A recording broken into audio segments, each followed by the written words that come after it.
Peggy 18.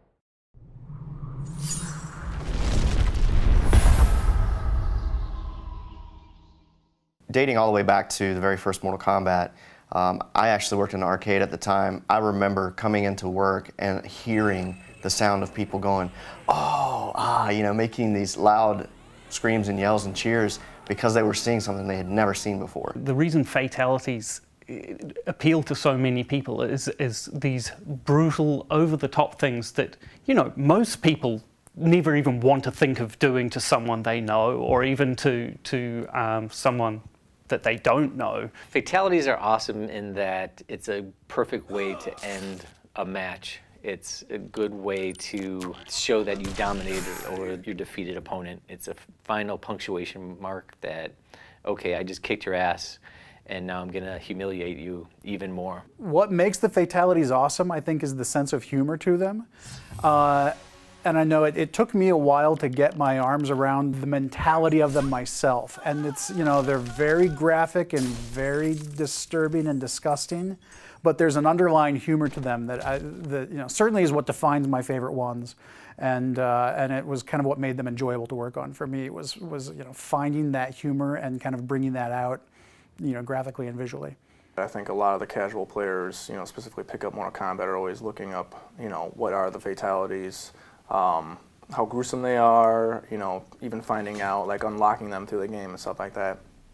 And I really think, you know, this game around, I think we really took it to a whole new level. Initially, we, you know, we try and come up with a brainstorming session, kind of get some ideas, or like think about stuff, and then we kind of all get together, me and the other designers, and go through, kind of bounce ideas off each other a little bit, and kind of formulate one really great idea out of all of us. And from there, we do a couple of practices, try to figure out the timing, things like that. We go in the studio, we shoot the actual motion. From there, we take the data, process it, get it into the computer, exaggerate it well beyond whatever we shot so that we get like this really great performance with all the gruesome, brutal things that people come to expect from Mortal Kombat.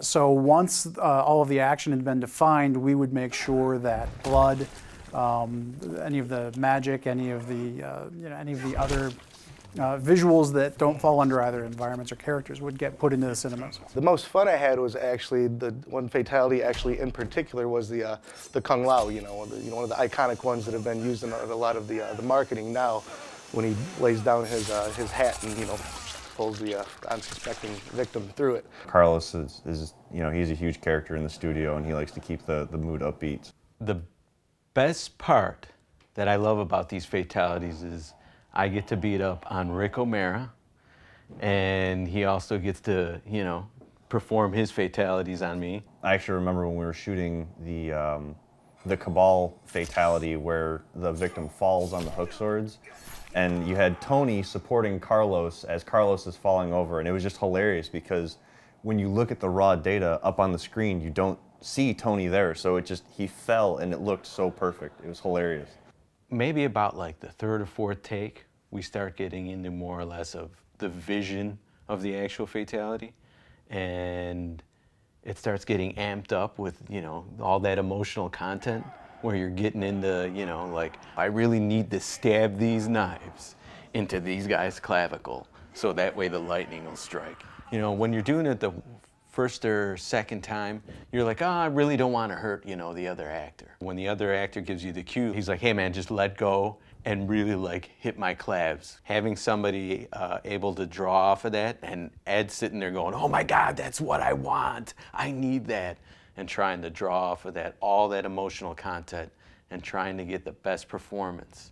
My role on Fatalities was to make sure that once everything else was in place, that we had visual effects for the fatalities. So once all of the action had been defined, we would make sure that blood, any of the magic, any of the visuals that don't fall under either environments or characters would get put into the cinemas. Probably my favorite and most successful effects are the ones where we involve the most sleight of hand. The classic reptile fatality, getting his tongue to work, was one of those real coups. That's the sort of thing that, you know, there's not a cut and dried system for doing. There were a lot of cheats and sleight of hands that we used to make that work. We use basically a beam, just an ability in the engine to draw a mesh from one point to another, basically attaching one end to Reptile's head and one end to the victim's head, and then introducing material-driven noise to that to make it seem as though there's an elastic tongue where really it's just a code-driven mesh that's going from one point to another.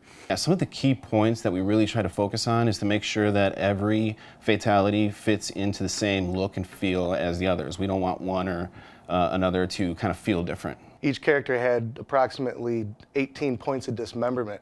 So you can imagine, the technical hurdles we had to go through initially, working closely with the tech group to get a procedural tool inside of our tool to be able to do it on the fly. The effects guys had a major role in making the fatalities just look perfect. They are masters of blood placement and all the effects that go with fatalities, like radons, electricity, all the blood decals that had to be put on to make fatalities look nasty. There's not just clean cuts anymore. There's bloody stumps wherever there's a sever point. Every fatality had its own challenges, ranging from just making the blood look good, and blood from the outset is a tricky thing to get right. Fluids and liquids are a difficult thing to do in particles. It's even more difficult to do in real time when we don't have the ability to render something, when we have to do a graphic that will update 60 times a second. And so even just the rudiments of getting the liquids to look good had its own challenges. One of the really cool things was at E3 this year and a bunch of the other trade shows. We got to see some of the stuff that we thought of and came up with, and we weren't sure how well it was going to translate. I thought it was cool, but then, during the demos we did, the first time we showed fatalities, we showed this trailer of a bunch of the fatalities together, and we had people standing up and clapping for moments of things that I came up with, like Sector's fatality, for instance, when all the missiles come out and blow up all the body parts, people just going nuts for that. A lot of people were cringing, and I think that's kind of maybe when we started, or going in the right direction here. Taking some of the old stuff, blending in with some new ideas, and that's what I think is really cool about this little nod to the classics. The best fatalities are the ones that are nasty. They're really violent, but at the same time have a comedic tone to it. Those are always the best ones. Most of them actually have a comedic tone to it, and I think that's what makes fatalities popular. Get over!